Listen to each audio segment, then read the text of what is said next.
Ei, Bi, adivinha com quem a gente vai falar hoje? Com quem? Ah, segredo. Não, você já vai descobrir. Vou te dar uma chance, deixa eu ver. Você sempre não teve vontade de voar? Ah, eu sempre tive. Já descobriu o que é? Acho que sim. Pilotos de avião. Hoje nós vamos falar com dois, o Escobar e o Burrito. Então vamos fazer algumas perguntinhas para eles. Vem cá, há quanto tempo vocês voam? Olha, eu vou já fazem 22 anos. Nossa, e você? 15 anos. 15. E você é piloto civil ou militar? Eu sou piloto civil, eu sempre fui piloto civil, desde quando eu comecei a voar. E você, Burrinho? Você já é piloto civil ou militar? Não, sou piloto civil junto com ele, mas comecei como piloto militar. E quais são as diferenças? A diferença é que o piloto militar tem um treinamento diferente do nosso, tá? O treinamento desse piloto é inclusive com aviões diferentes. Ele treina em aviões de defesa, de ataque, de patrulha. E o piloto civil não, ele transporta passageiros e tem outras finalidades, né? Turismo, passeio, é mais ou menos essa diferença. Escobar, é verdade que Santos Dumont ficou arrasado quando viu seu avião ser usado na guerra? É verdade, sim. Ele não esperava que o invento dele, né, que tinha sido, assim, bem recente, a Primeira Guerra sido inventado, né, em 1906, servisse para destruição. Ele queria que o avião fosse alguma coisa que ajudasse a construir, que ajudasse a aproximar as pessoas, e ajudar as pessoas. Ele ficou bem arrasado. Mas as pessoas, por exemplo, assim, botavam metralhadora na asa, essas coisas? Naquela época, há muito tempo atrás, né, eles faziam isso. Colocavam metralhadoras na asa, até levavam metralhadoras. Os aviões eram abertos, né? Assim. Ficavam atirando, levavam bombas e tal. Então passavam em cima de onde estavam os outros exércitos e jogavam aquilo. É muito ruim, né? O avião tem que ser para ajudar as pessoas, não para destruir. E hoje em dia existem aviões de guerra assim muito poderosos? Existem, bastante poderosos. Mas graças a Deus eles são usados só para defesa. Eles não são usados para ataque. Aquele negócio de abastecer no ar.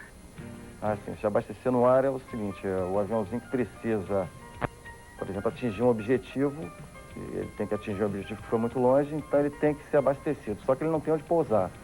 Então decola na mesma rota que ele vai fazer um avião, chama-se avião tanque, tá? E no meio do caminho eles se encontram, tá? E ele abastece, é uma mangueirinha que sai desse avião tanque e o piloto do outro avião vai naquela mangueirinha mirando, no bico do avião dele tem uma entradinha, então ele mira e acerta naquele bico, e ele se abastece no ar e consegue chegar no objetivo dele. Então quem tem o trabalho é o pequenininho, né? É o pequenininho que tem o trabalho, tem que ter uma mira boa para acertar naquela mangueirinha. Né? E na sua opinião, quem voou primeiro, Santos Dumont ou aqueles dois irmãos lá, cientistas? Na minha opinião e na opinião de praticamente no mundo inteiro, né, exceção nos Estados Unidos, foi o Santos Dumont, porque quando ele voou, todo mundo pôde perceber lá em Paris, na França, né? E tanto é que até hoje ele é reconhecido como o pai da aviação. Para mim foi, para o mundo inteiro praticamente, exceção os americanos, que acredito que foram os irmãos Wright, né? Mas o Santos Dumont que é o pai da aviação. E a aviação comercial? Existem voos assim para o mundo todo? Existem voos assim, até para lugares que a gente nem imagina, né? O mundo é muito grande, né? Então, a gente quando está na escola, a gente abre aqueles mapas, né? Que tem, né, o Atlas, isso. Então, lá você tem os mapas da Ásia, da África. E às vezes você olha um pontinho assim, lá na África, por exemplo, que você nem imagina como que seja. Certamente lá tem um voo para lá, para levar as pessoas, para levar comida, remédios, enfim. Para fazer com que as pessoas possam ter coisas que não teriam se não tivesse o avião. E assim, pilotos brasileiros só voam em companhias brasileiras? Não, necessariamente não. É evidente que a maioria dos pilotos brasileiros voam em companhias brasileiras. Mas hoje já nós temos pilotos brasileiros que voam em companhias de vários lugares do mundo. Só para você ter ideia, sim, alguns lugares talvez você nem não lembre assim na hora. Mas, por exemplo, você pegar o seu Atlas em casa, você vai ver um país como a Malásia, por exemplo. Lá tem pilotos brasileiros voando. No Marrocos também tem. Eu mesmo já voei na África. Já? Já. Quanto tempo você ficou lá? Aí eu fiquei quase um ano lá na África. Nossa, você foi pra onde? Eu fui para Angola. Eu conheço assim, de nome, todo mundo conhece de nome. E, Burri, os aviões são usados assim no correio também, são importantes? São, claro que são. Eles são usados como correio? São bastante usados, tanto os civis como os militares. Os militares têm o Correio Aeronacional, né? E os aviões civis têm o serviço postal também aéreo, que dá bastante rapidez às correspondências. Então, você escreve uma carta para o seu namorado hoje, digamos que ele mora em Belém, e a carta à noite é colocada no avião, amanhã de manhã ela está chegando em Belém. Mas como o namorado dela é de São Paulo, vai chegar mais rápido ainda. Escobar, você já, assim, correu? Perigo no voo?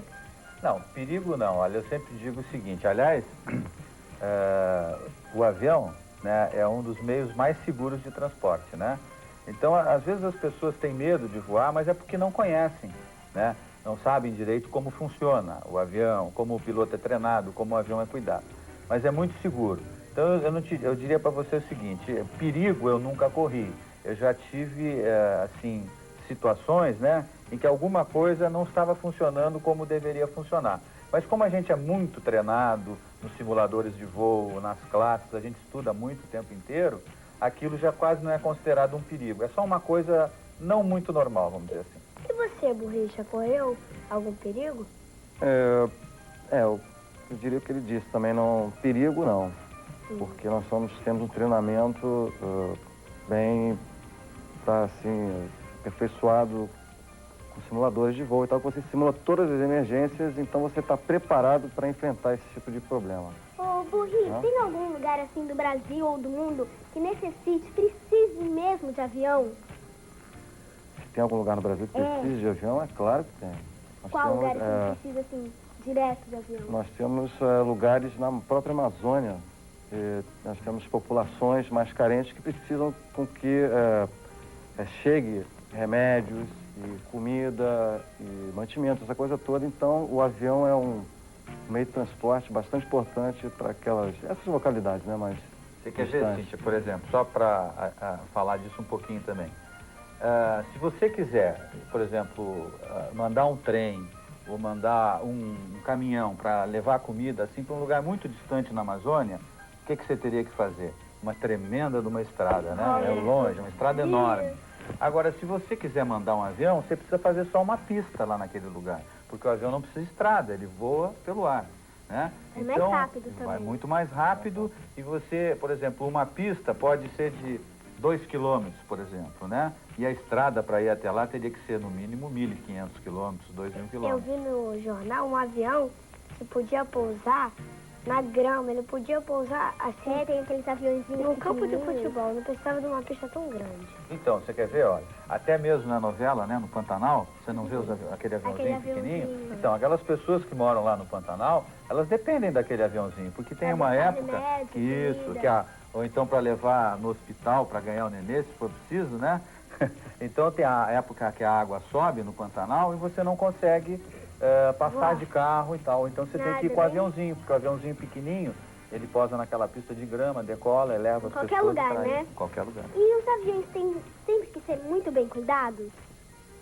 Tem que ser muito bem cuidados, né, Burrinho? Claro que tem que ser bem cuidados. Estão bem cuidados, né? Graças a Deus. São muito bem cuidados e é uma coisa que é uma responsabilidade muito grande, né?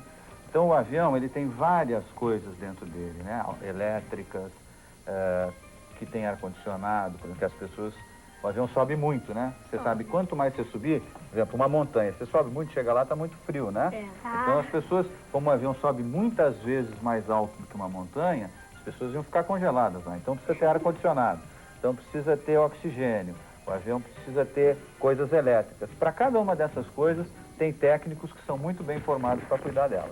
E como uma pessoa pode ser piloto de avião? Olha, para ser piloto de avião, primeiro, é uma coisa assim, você tem que voar, experimentar a sensação e ver se você vai gostar, tá? Então, mesmo quando ainda você é menino, você já pode sentir isso, né? Você pode ir num aeroclube, ou mesmo você quando vai para São Paulo ou volta para cá, você já sente se você gosta daquela sensação, né? Se adapta. A partir daí é preciso estudar, aliás, para qualquer profissão a gente precisa estudar, né? Estudar legal. vai precisar estudar um pouco de inglês, né? Porque a maioria dos livros que a gente estuda são em inglês, exato. E vai precisar cuidar bastante da saúde. Comer legal, né? Não é só bife e batata frita, né? Legumes, queijo e tal, né?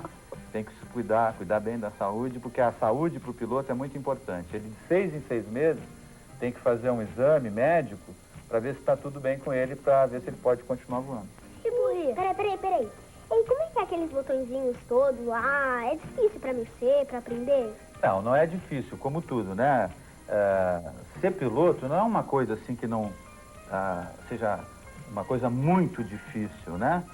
A pessoa que estudar e tal, tudo, e principalmente se gostar de voar, isso é o mais importante, sabe? Se você gostar de voar, você vai aprender essas coisas, a mexer em todos aqueles botõezinhos com vontade, assim, você vai sentir uma curiosidade que vai fazer com que você queira aprender e você aprende mais fácil daí. Então tem muitos botões, mas esses botões cada vez são menos, sabe por quê? Lembra que a gente estava falando que os aviões estão ficando mais modernos? Cada vez que eles ficam mais modernos, eles têm menos botões para você mexer. Antes, quando você precisava apertar 4, 5 botões para fazer uma coisa, hoje você aperta um botão só. Então daqui a pouco, quando você entrar na cabine, Patrick, não vai ter tantos botões não. Vai ficar mais fácil. Qual é a sensação de voar? A sensação de voar é muito boa, né? Você mesmo deve ter tido, né? Que você já voou. Eu já. Então, a impressão que você tem, por exemplo, um exemplo, você está acostumado a ver as nuvens sempre de baixo, né? Para cima, sempre vê a nuvenzinha aqui. Você voando, você pode ver ela uma das sensações boas é que você vê ela de cima para baixo. Agora, a sensação de voar é maravilhosa. Por que dói tanto o ouvido? É por causa da pressurização do avião.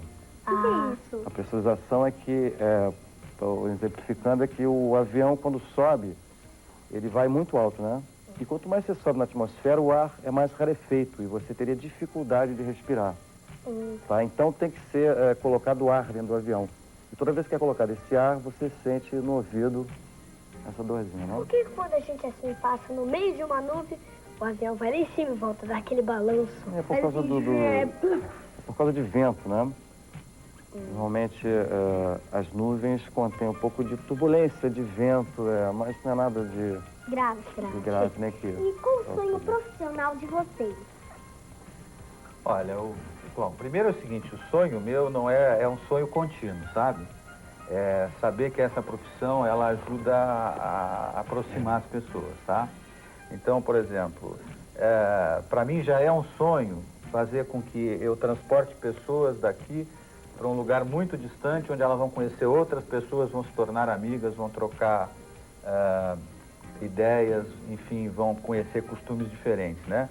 Então, como isso é uma coisa bacana, quer dizer, ajudar a desenvolver o país da gente, por exemplo, né? Isso é um sonho do dia todo. Agora, assim como o piloto de realização, é evidente que o sonho da gente é cada vez voar aviões maiores, mais modernos, né? E que voem para todos os lugares do mundo. E vocês, o Rio? Também é a mesma coisa. Cada vez que você voa, é um sonho que você realiza, né? Todo dia que você faz um voo, é um sonhozinho que você realiza. E é isso também, você se sente muito bem sendo útil às pessoas. Tá? E cada vez que você chega em casa de um voo, a sensação é muito gratificante de você chegar, de você voltar para casa. É sempre boa sensação. E como ele falou, o sonho de todo piloto é cada vez voar aviões mais modernos, maiores. Né? E como um avião pode voar? Uma pergunta bem simples para todo mundo entender. Bom, vamos ver se eu consigo explicar. Vou tentar comparar com um passarinho, com uma pipa, né? Então vamos ver se a gente consegue fazer alguma coisa assim. Passarinho, para voar, ele tem que ter asas, né? Então ele bate as asas dele e a asa é uma mistura de asa e de motor, né? Porque é o motorzinho dele lá, né? Então, fica batendo. Muito bem, fica batendo e consegue voar, né? A pipa precisa do vento, né? Então, quando não tem muito vento e logo que a gente quer fazer a pipa voar, o que a gente faz? A gente corre para que a pipa, né, com o ar faz um vento e ela voa. Então o avião é um pouco uma mistura disso. Bom, como ele não é que nem um passarinho que pode bater a asa, ele tem que ter um motor, né? Então as pessoas puseram um motor, mas ele precisa da asa. Por que ele precisa da asa? Se ele tivesse só o motor e aquela parte do centro, ele não formaria assim um colchão de ar embaixo dele. E a asa ajuda a fazer isso. porque você pega o motor, acelera, ele vai ganhando velocidade bastante, ou seja, vai fazendo aquele vento, que nem o menino quando puxa a pipa, só que é o motor que empurra o avião, tá certo? E aí vai formando, porque o vento vai correndo em cima da asa, como ele corre em cima da asa mais rápido do que embaixo forma um colchão de ar, né, que ajuda a sustentar o avião, né? Então mais tarde vocês vão aprender lá na aula de física que se forma uma força que puxa o avião para cima que chama sustentação. E aí com o controle, sabe aquele manche que chama... Aquele puxa. Isso, que o piloto puxa e tal, parece um volante de carro. Então aí quando... Isso, quando tem aquele colchão e o avião tem muita velocidade, o piloto puxa assim e o avião ele vai pra cima. Isso. E conta um pouco da história dos aviões. Eles estão evoluindo. Eles assim pararam de evoluir e daqui pra frente só vai ter foguete. Como é que é? Não, você vê o seguinte, já estão até falando em foguetes, já não para voar mais só aqui no mundo, no nosso mundo, na nossa terra, né? Foguete para levar as pessoas, e já tem, né? Aquelas Challenger, né? Você já viu a Columbia, que é bem igual a um avião que vai num foguete, voa lá fora da terra e volta. Até por causa disso, os aviões vêm evoluindo muito, né? Há alguns anos atrás, não muito, os aviões eram bem simples, hoje eles são muito sofisticados, muito rápidos, vão muito longe.